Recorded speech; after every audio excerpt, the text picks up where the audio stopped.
Welcome to our Sunday morning meditation service. I'm going to be doing a call and response, and I'm be doing the calling, and I hope you respond by singing back. That'd be awesome. Okay. I sense the stillness inside of me.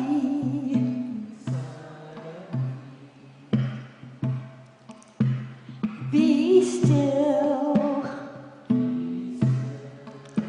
and know God calling me, calling me.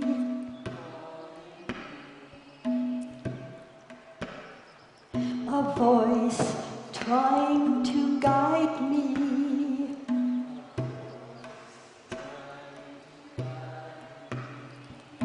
Loving me, loving me. Be still and know God.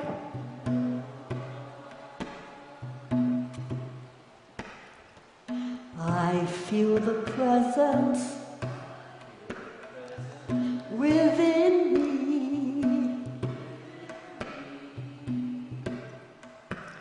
Be still and know God calling me, calling me.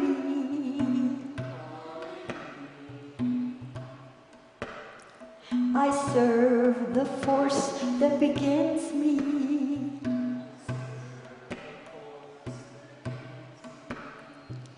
Loving me, loving me. Be still and know God. Be still and know God.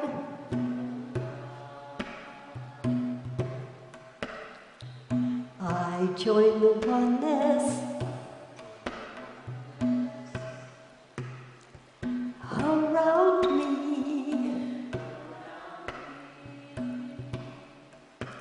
Be still and know God.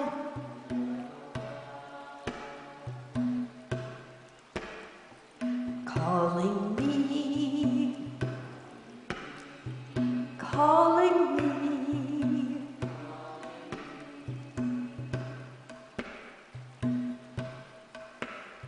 I feel the love around me.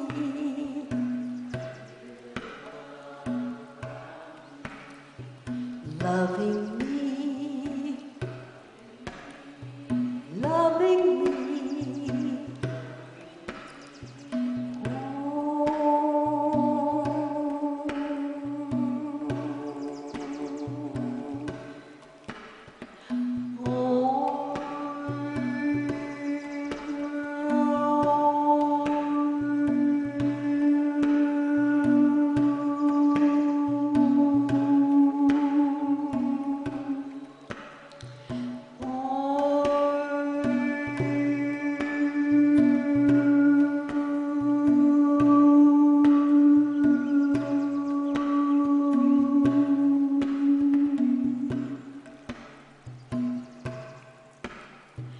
I sense the stillness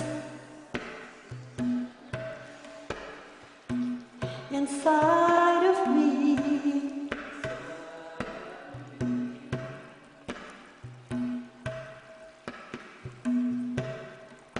Be still and know God.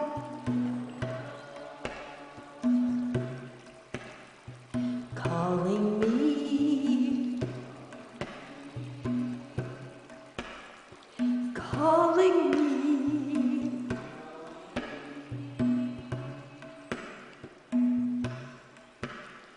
a voice trying to guide me, loving me, loving me. Be still and know God.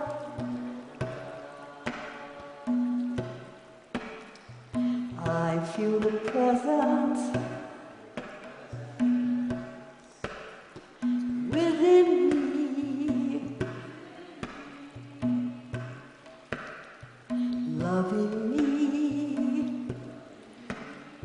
loving me. Be still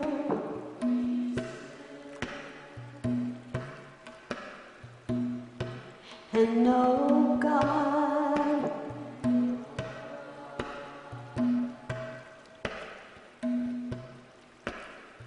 Calling me, calling me.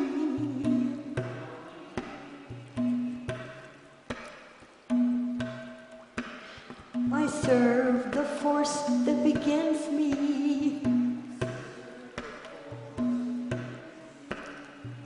loving me, loving me. I join the oneness around me.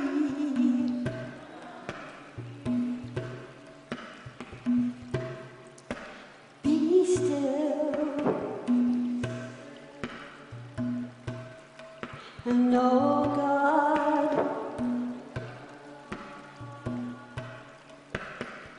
Calling me, calling me. I feel the love inside me,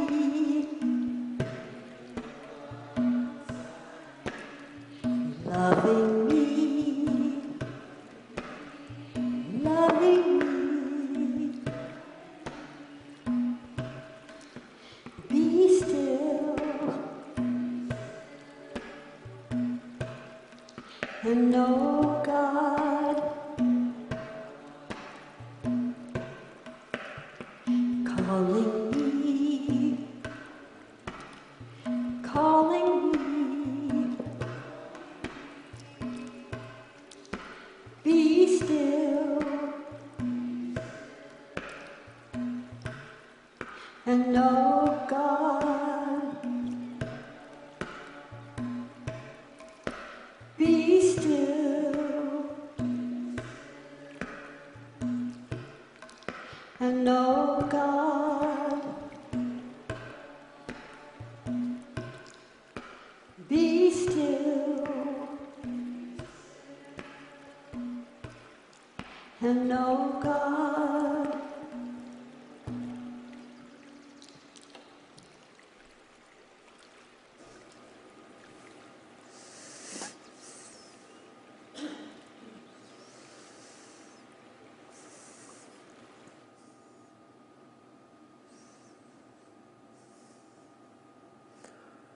Good morning, everyone.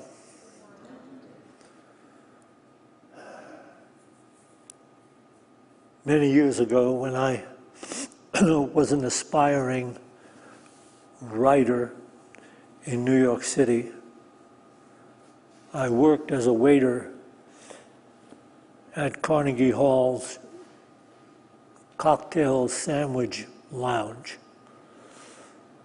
And when the Beatles came to America on their first arrival in America, they played Carnegie Hall. And they called from their dressing room one early evening for sandwiches and pastries, which we had.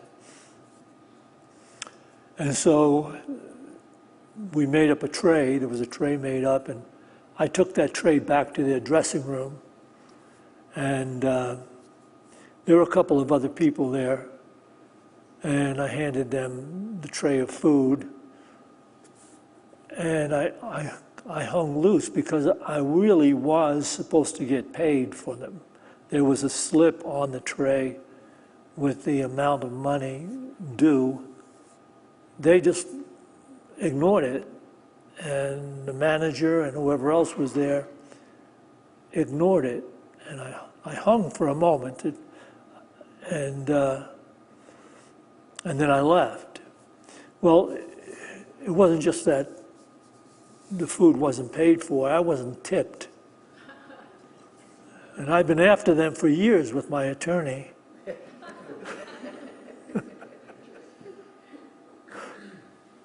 However, they did their share of bringing some truth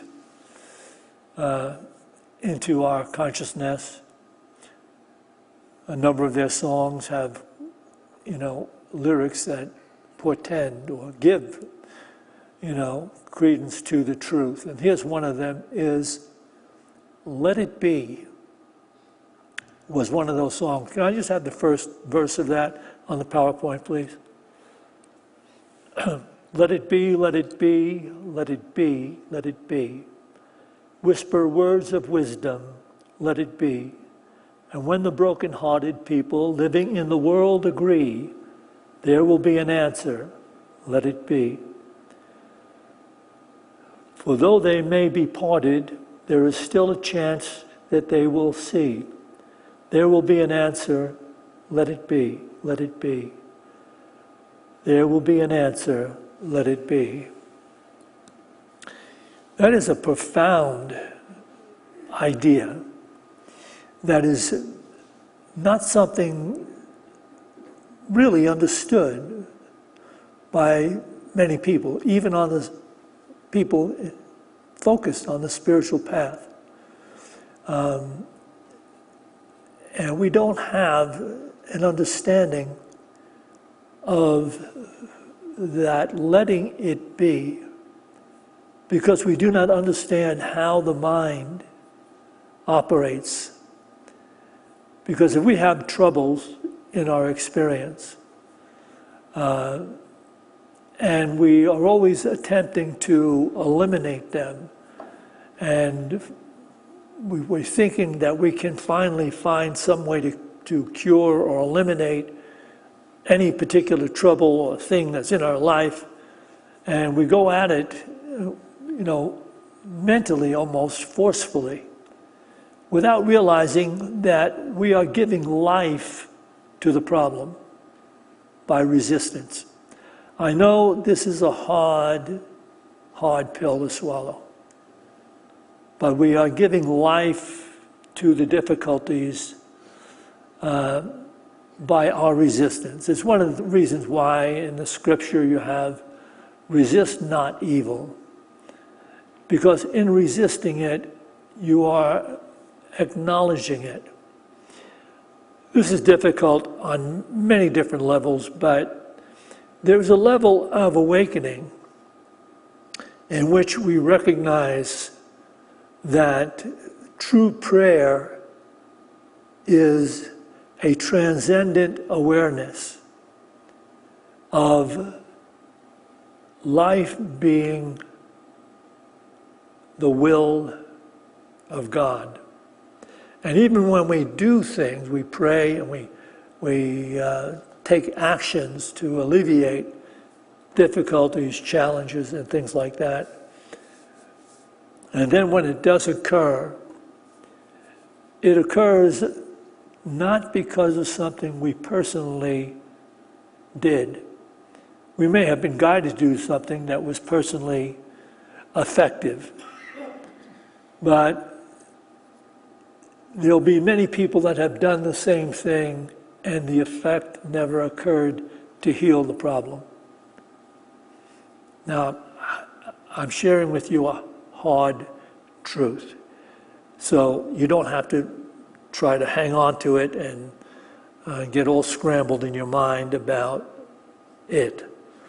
Because by the end of this talk, your mind will be unscrambled totally. Anyway, the concept of letting something be just let it be. Don't rush it. Don't rush into it. So, but allow it for whatever time it may be there at first.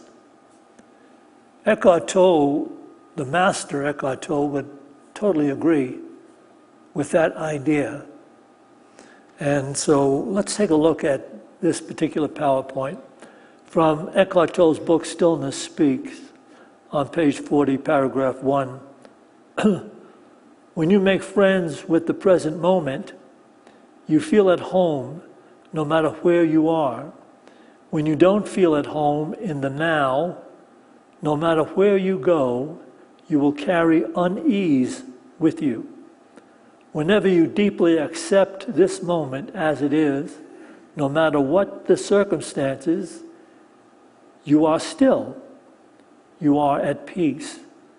The present moment is as it is always. Can you let it be? This is an amazing thing this master is writing here. Can we take this back again?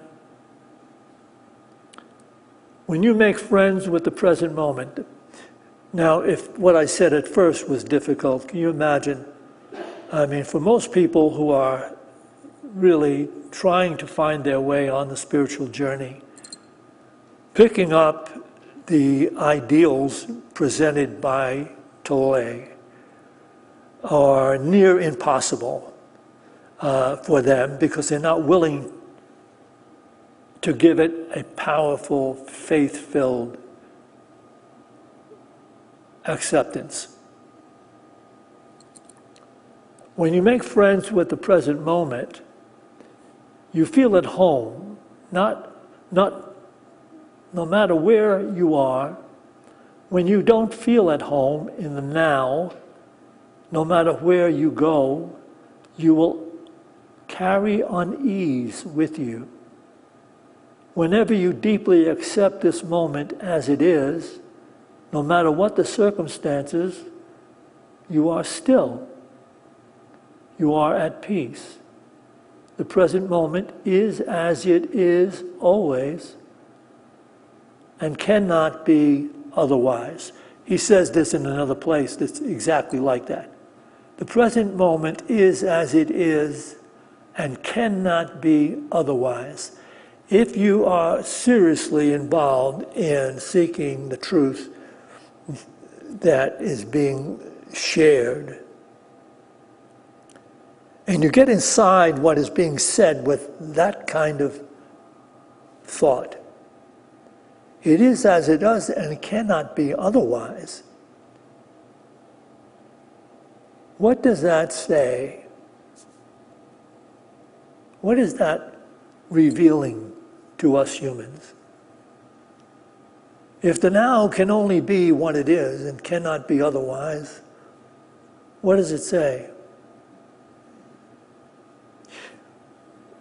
What it is saying is that we live and move and have our being, our thoughts, our lives in God, whose will is always being fulfilled.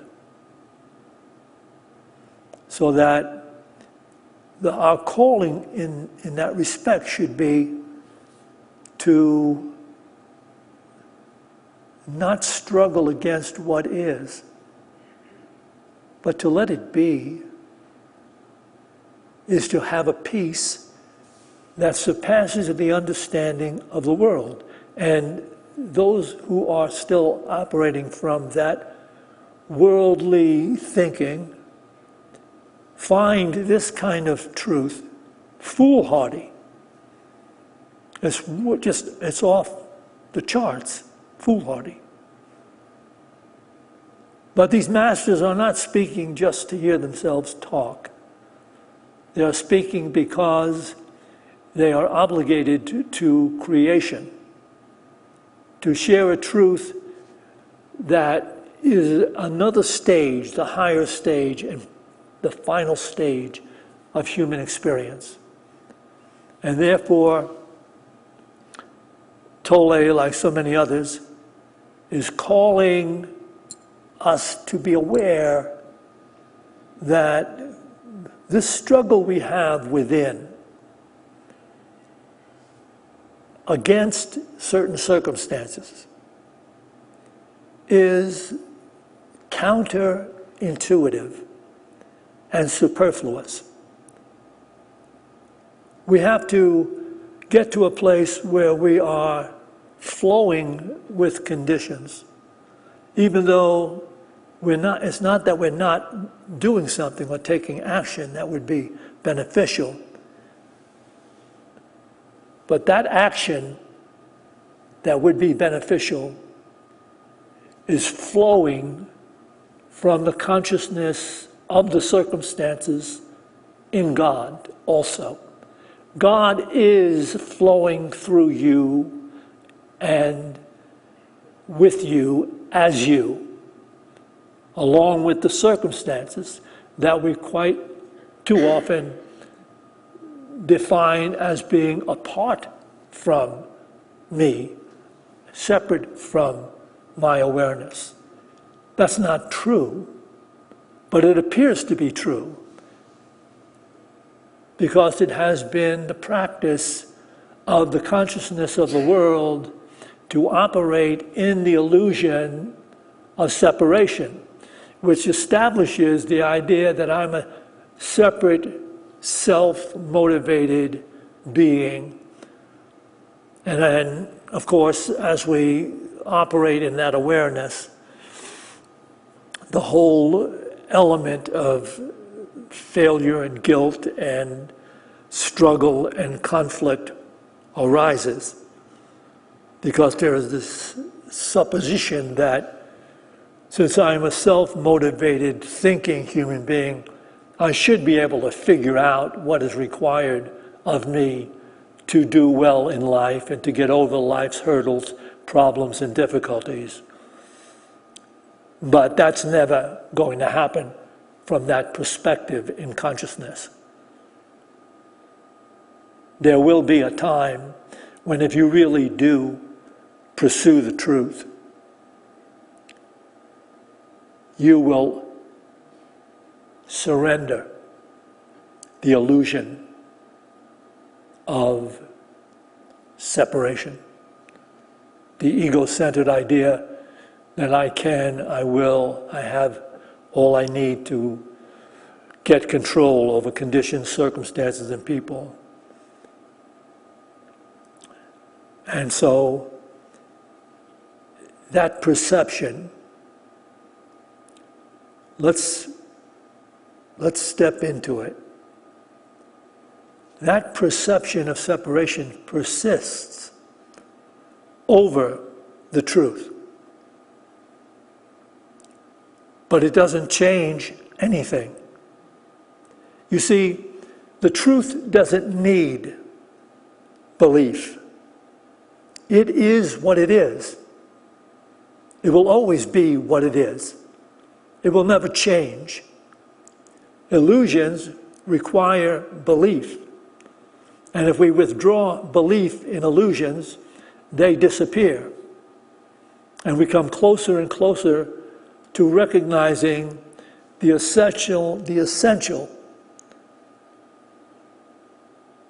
diagram or definition of life and how to live it in accord with the will of God. So maybe no maybes about it. I'm going to look at my notes because I don't get in too much trouble.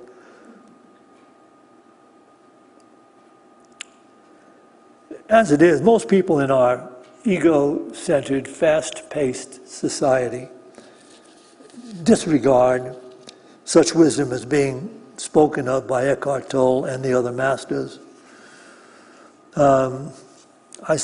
I heard a program. I listen to the radio as I come down from my home to the church. I listen to the radio, and it's usually a talk show, 1A is the name of the talk show, and they They cover certain topics, and they have people that are there discussing it, and they have people calling in about the topic, and they had one just the other day. The topic they took on was doing nothing. And they had a couple of people that had written books about doing nothing. And they wanted to research it and discuss it. What does it mean to just do nothing?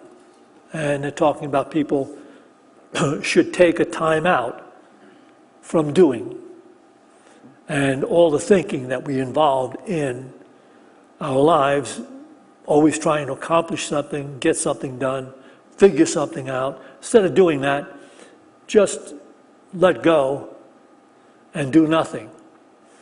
Now, they never approached, I only heard probably half of it. They may have approached it later in the program. But when I listened to it, they never approached let it be.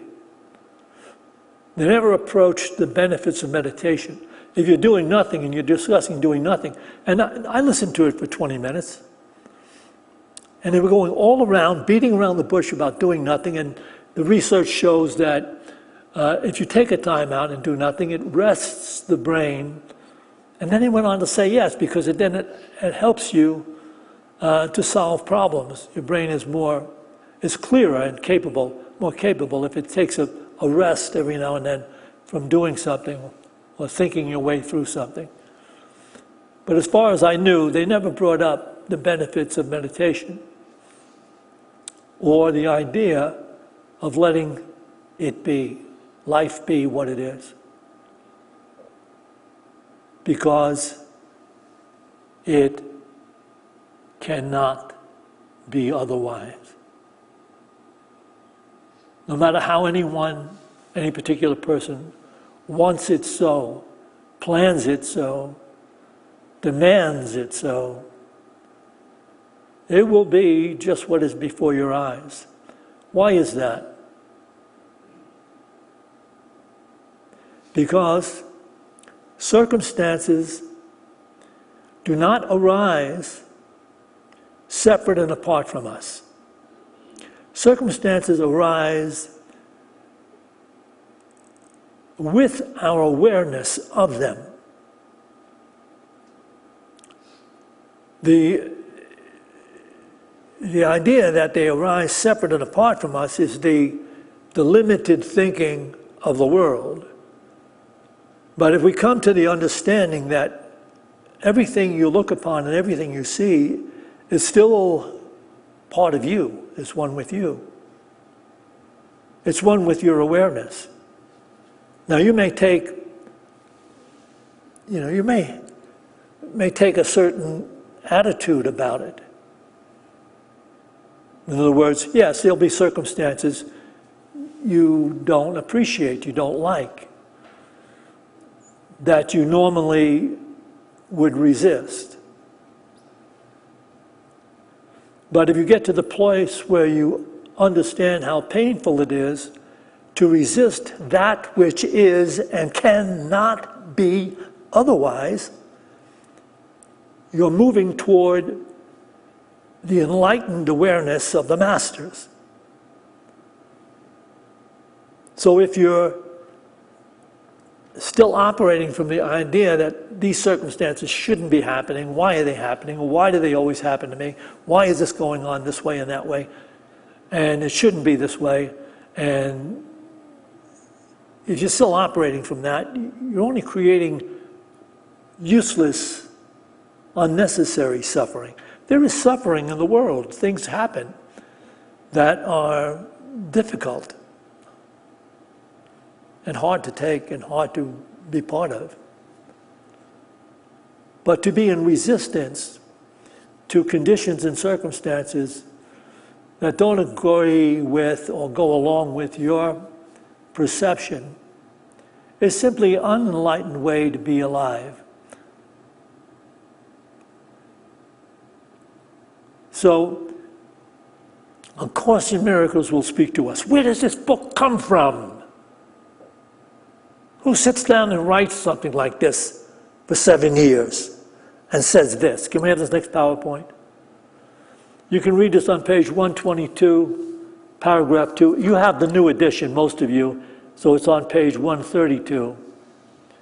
The whole purpose of this course is to teach you that the ego is unbelievable and will forever be unbelievable. You who made the ego by believing the unbelievable cannot make this judgment alone. By accepting the at-one-ment for yourself, that you are one with everything, you are deciding against the belief that you can be alone, thus dispelling the idea of separation and affirming your true identification with the whole kingdom as literally part of you. This identification is as beyond doubt as it is beyond belief. Can we take this back again?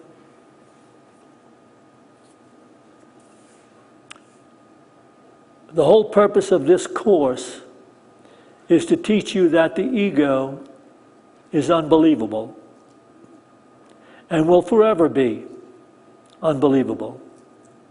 You who made the ego by believing the unbelievable cannot make that judgment alone.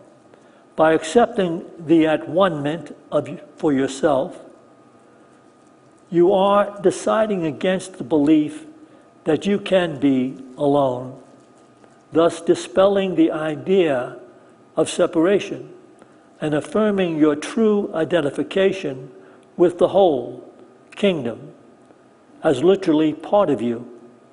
This identification is as beyond doubt as it is beyond belief, which is what I said about the truth. The truth does not need belief because it is what it is. And you know, last Sunday, we said in the book of Acts, the apostle is speaking to the Greeks about all their many gods. And he's speaking to them about the one shrine they had to an unknown God. They were kind of keeping their options open. If they had missed out on who was really in control of the universe, they said, well, you know, we're not discounting the possibility that there is an unknown God. We have a shrine to him. Paul said, don't be so ridiculous. There is an unknown God. And it is in this God who created everything and the nations in which people live and created the boundaries of people's lives. In that God, we live and move and have our being. As some of your poets have said, we are indeed his offspring. So we are in God. And God is life. And we are attempting to understand how to live life more effectively, beautifully, joyfully, powerfully. And it comes to understanding things like, let it be. And if you learn to operate from that awareness, you may even take that as a thought that you bring up when you're beginning to feel negative emotions about someone or something. Let it be. There will be an answer, the song says. Let it be. And so the masters down through the ages share that truth. It's amazing that we've reached this place, such a grand expression of technology. I saw the movie Wicked the other day with Norma, and we saw Wicked in New York City, the play. The technology in the movie and the special effects are extraordinary, of course. But I think for the movie, they lost the essential majesty of the creativity in the people, the characters in the show. It's a beautiful movie. It has a lot of incredible ideals being shared, as though the movie is done in such a way as to, they've hired people. They used to hire, even for the chorus in these big movies or on Broadway, they hire physically gorgeous people to the best of their ability, who can also dance and sing and have great talent. And in the film, it's a little different because they have I think they've included every possible race and gender and size and shape.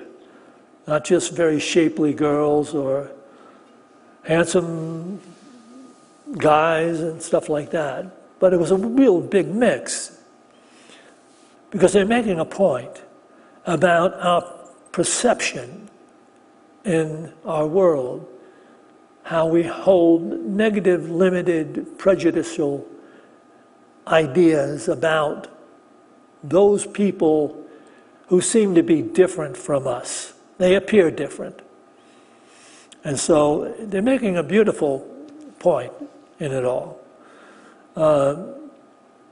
And for my money, there is not, or has not been so far, a prettier voice than the lead girl, Ariana Grande, who plays the lead, one of the leads, there's two leads. But her voice is so beautiful. It is such an instrument. I don't know why I got off on that, but I think. So you're saying to yourself, why does this guru JG go to movies? No, I sit around in meditation all day long. That's all I do. And I come up with talks to make myself seem important. Okay? I'm going to get on with this.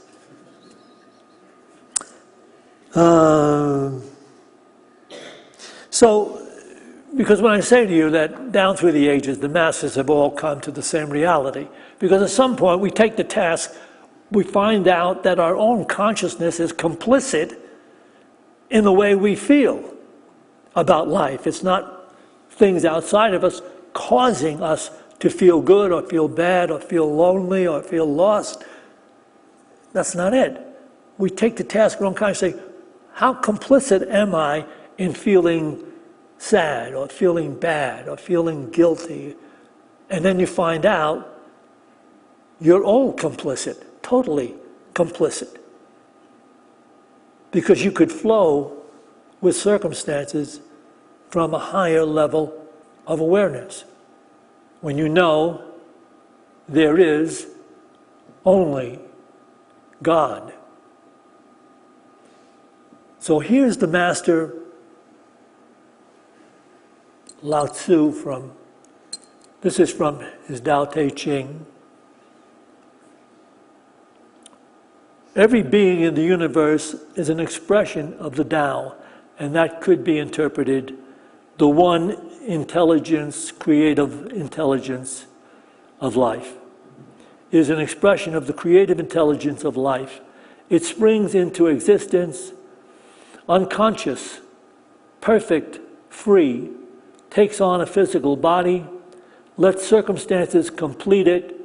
That is why every being spontaneously honors the Tao. Now, see this. This master is saying, we have no choice but to honor the Tao, to honor the creative beingness of creation, because it is creating us. It is the creator. Now creating, always moving, creating. Can we take this back again, please? Every being in the universe is an expression of the one creator all-knowing creator. It springs into existence, unconscious, perfect, free, takes on a physical body, lets circumstances complete it. That is why every being spontaneously honors the Tao. And you'll know that you're honoring God when you finally know that circumstances arise with you, with your awareness. And they don't necessarily have to throw you down, or you can choose to let them be what they are. It's not saying that no action will be taken.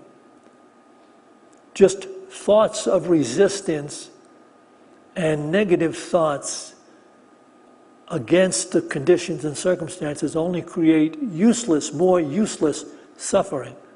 Whereas if you just let it be what it is, you have a keener opportunity to know the answer is already with the circumstances.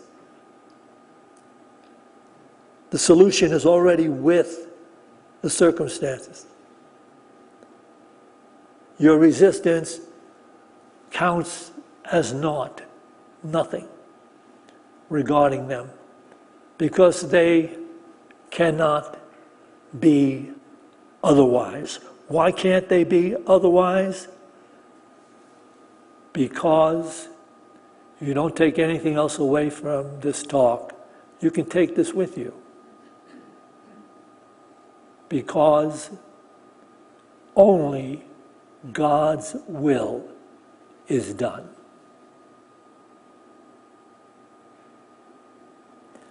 So here's a yoga that you can take with you.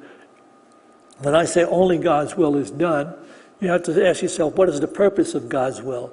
The purpose of God's will is to bring you into the same nature as God, that you live and operate in God consciousness. And God is love. God is healing. God is joy, wholeness. God is majestic, beautiful peace. And here's a yoga that will help you get there in your process of transcending the thinking you were born, raised, and conditioned in. From the Course in Miracles, again, page 57. In your new edition, it's on page 63. This is Christ consciousness speaking. I have also said, and many times, that you can change your mind when your mood tells you that you have chosen wrongly, and this is so whenever you are not joyous, then know this need not be. In every case, you have thought wrongly about some brother or sister God created, and are perceiving images your ego makes in a darkened glass. Think honestly what you have thought that God would not have thought, and what you have not thought that God would have you think. Search sincerely for what you have done and left undone accordingly, and then change your mind to think with God's. This may seem hard to do, but it is much easier than trying to think against it. Your mind is one with God's. Denying this and thinking otherwise has held your ego together, but has literally split your mind. You would take this back again, please. This is a total yoga. You see, you really want to leave here and feel good. You want to learn how to feel good. And if you're feeling good, you could say, well, the kingdom of heaven then truly is in our midst. Didn't Jesus say that? That the kingdom of heaven is within us, it's all around us. But we don't see it because our conditioned thinking blocks the awareness of the reality of oneness and the sacredness of life, the miracle of living sacred awareness. And here's the way to learn to do it. I have also said in many times that you can change your mind. When your mood tells you that you have chosen wrongly, and this is so whenever you are not joyous, then know this need not be. In every case you have thought wrongly about some brother or sister God created, and are perceiving images your ego makes in a darkened glass. Think honestly what you have thought that God would not have thought, and what you have not thought that God would have you think. Search sincerely for what you have done and left undone accordingly, and then change your mind to think with God's. This may seem hard to do, but it is much easier than trying to think against it. Your mind is one with God's. It wants you to think blessed, loving, healing, forgiving, considerate thoughts accordingly. And you can change your mind to do that. This may seem hard to do, but it is easier than thinking against it. Your mind is one with God's. That's why you want to think God thoughts. Denying this and thinking otherwise has held your ego together, but has literally split your mind. So we're going to take a few minutes to meditate together, because meditation is one of the great spiritual practices that allows us to relax the conditioned thinking we were born to rely upon. Though it fails so often, we should be at least somewhat skeptical of it.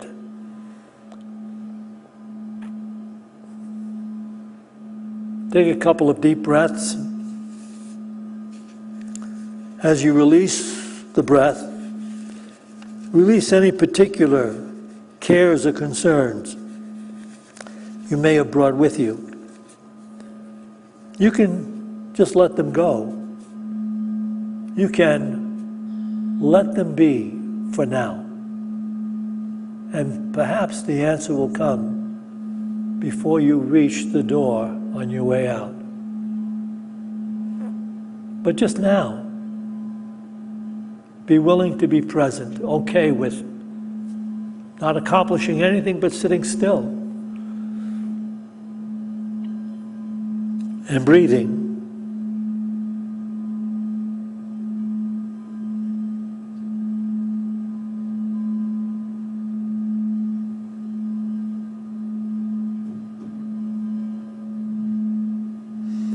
And you may want to bring into your awareness this particular truth.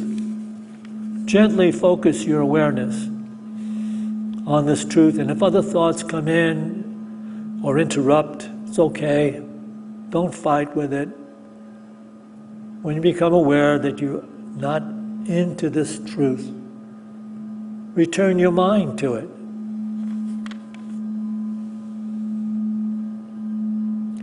Healing love and peace accordingly. Accompany the recognition that I am not separate from the flow of all circumstances.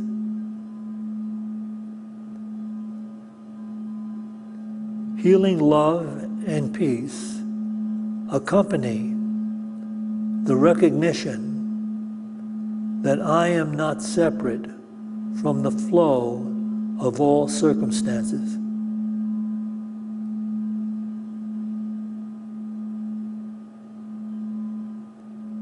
Healing love and peace accompany the recognition that I am not separate from the flow of all circumstances.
As we go forth from this meditation to those places we occupy in time and space, let us go forth with a greater devotion to being awake in the moment-to-moment experience of living. For this opportunity, in every moment, we give thanks. To this we say, Amen.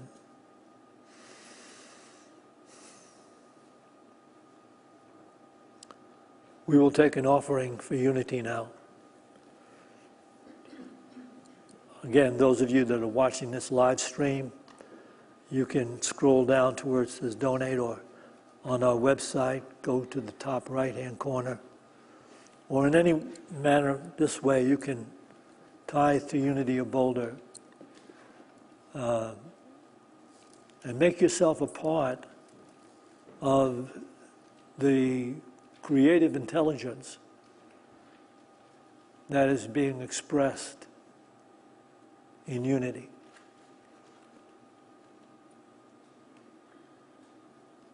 And everyone here, we can bring into our hands that gift we'd like to make, and we can bless it with this offering prayer. Divine love, through me, blesses and multiplies all that I have, all that I give, and all that I receive, because I give. And so it is. Spread over us wings of your peace. Spread over us wings of your peace. For with you is the source of light. In your light do we see light. We see light. We see light.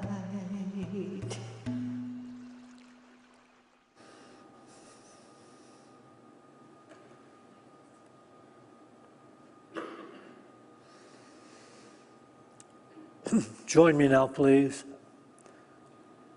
We dedicate this tithe, as always, to the will and the work of the Spirit of truth. The Spirit that joins all of us. We dedicate this tithe to the victory of that awareness. And to this we say, Amen.